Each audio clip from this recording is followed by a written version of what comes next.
সিনেমার আলোয় মোড়া ছায়ার গল্প রেখা, যিনি আগুনে পুড়ে হয়েছিলেন হিরে।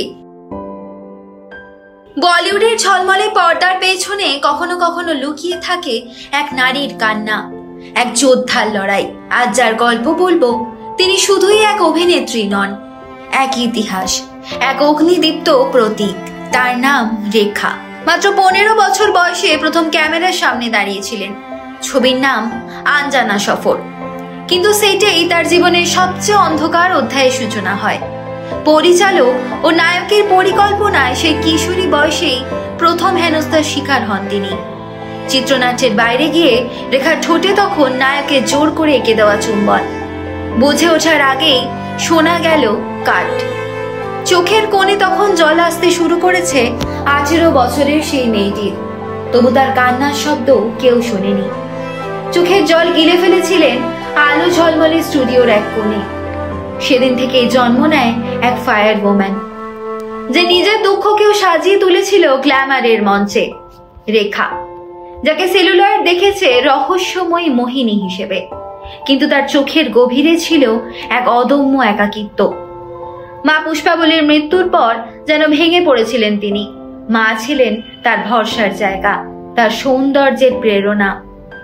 মা যেমন লাল লিপস্টিক পাট ভাঙা শাড়িতে পরিপাটি থাকতেন, তেমনি রেখাও নিজের ভিতরের ভাঙন ঢেকে রাখতেন সাজের আবরণে। তার জীবন যেন সিনেমার চেয়েও নাটকীয়। নিতু সিং আর ঋষি কাপুরের বিয়ের রাতে হঠাৎ সাদা শাড়ি আর সিঁদুরে ঢুকে পড়লেন RK স্টুডিওয়ে। সবাই হতবাক। কেন সিঁদুর পরেছিলেন? কেউ বলল অমিতাভের জন্যে, আবার কেউ বলল নিছক ফ্যাশন। রেখা পরে যদিও এক সাক্ষাৎকারে বলেছিলেন, আমি শুধু শুটিং সেরে এসেছিলাম, সিঁদুর তুলতে ভুলে গিয়েছিলাম। কিন্তু মিডিয়া তখন আগুন ধরিয়ে দিয়েছে।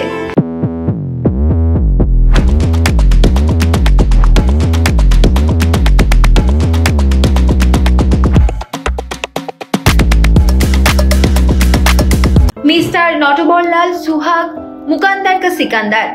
পর্দায় তখন অমিতাভ রেখার কেমিস্ট্রি যেন প্রেমের অ্যানথেম হয়ে উঠল। আর গসিপ ম্যাগাজিনগুলোর পাতায় পাতায় শিরোনাম, বচ্চনদের সংসারে তৃতীয় নারী। এদিকে জয়া বচ্চনের সংযম ভাঙল, অমিতাভের নীরবতা তুফান তুলল। আর রেখা, চোখে কাজল, ঠোঁটে হাসি, কিন্তু ভেতরে যেন জ্বলে যাচ্ছিলেন প্রতিটি দিন। সিলসিলা, সেই সিনেমা যেখানে বাস্তব আর রিল একাকার হয়ে যায়। ইয়াশ চোপড়া নিজেই বলেছিলেন, অমিতাভ, জয়া আর রেখা ছাড়া এই কাস্টিং অসম্ভব। জয়া থাকবেন অমিতাভের স্ত্রীর চরিত্রে, আর তৃতীয় নারীর ভূমিকায় রেখা। জয়াকে কে রাজি করাবে তা নিয়ে শুরু হলো চিন্তা। জয়া প্রথম থেকেই নারাজ। অনেক কাঠখড় পুড়িয়ে অবশেষে ক্লাইম্যাক্স আসে। রাজি হন অমিতাভ, জয়া, তবে শুধুমাত্র শেষ দৃশ্যটার জন্য, যেখানে অমিতাভ ফিরে আসে নিজ স্ত্রীর কাছে। পর্দায় গল্প শেষ, কিন্তু বাস্তবের গল্প তখনও বাকি। পুরুষতান্ত্রিক বলিউড তাকে ঠেলে দিয়েছিল এক এক করে দোষের কাতারে। ম্যান ইটার, সেক্স কিটেন, ডাইনি, যত নাম, যত কটু কথা, সবই জুটেছিল তার প্রাপ্যর মতো। নার্গিস দত্ত পর্যন্ত বলেছিলেন, রেখাকে দেখে কখনো মনে হয় ভীষণ সহজলভ্য। কিন্তু সেই সহজলভ্য নারী একদিন প্রমাণ করেছিলেন, অভিনয়, ব্যক্তিত্বের, স্টাইল আইকনে তিনি এক এবং অদ্বিতীয়া। তারপর আসে জীবনের সবচেয়ে ভয়ঙ্কর অধ্যায়, ব্যবসায়ী মুকেশ অগ্রওয়ালের মৃত্যু। বিশ্ব চেঁচিয়ে বলে উঠল, রেখাই দায়ী। কেউ শুনল না তার নীরবতা, কেউ জানল না মুকেশ ভুগছিলেন মানসিক অবসাদে। রেখা মুখ খোলেননি। তার উত্তর ছিল একমাত্র নীরবতা, আর সেই নীরবতাই হয়ে উঠেছিল তার প্রতিবাদের ভাষা। যে নারীকে একদিন ডাইনি বলা হয়েছিল, তিনিই আজ ভারতের সিনেমার গর্ব। উমরাও জান তাকে এনে দিয়েছে জাতীয় পুরস্কার। সেই মঞ্চেই তিনি ঘোষণা করেন, আমার শহরে সিঁদুর পরা একটা ফ্যাশন। বুক ভরা ব্যথা, চুলে কালো মেঘ, আর চোখে বিষাদের দিকটি।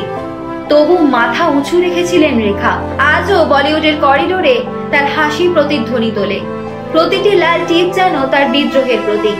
রেখা, যিনি ভালোবাসা খুঁজতে খুঁজতে নিজেই হয়ে উঠেছেন ভালোবাসার আরেক নাম।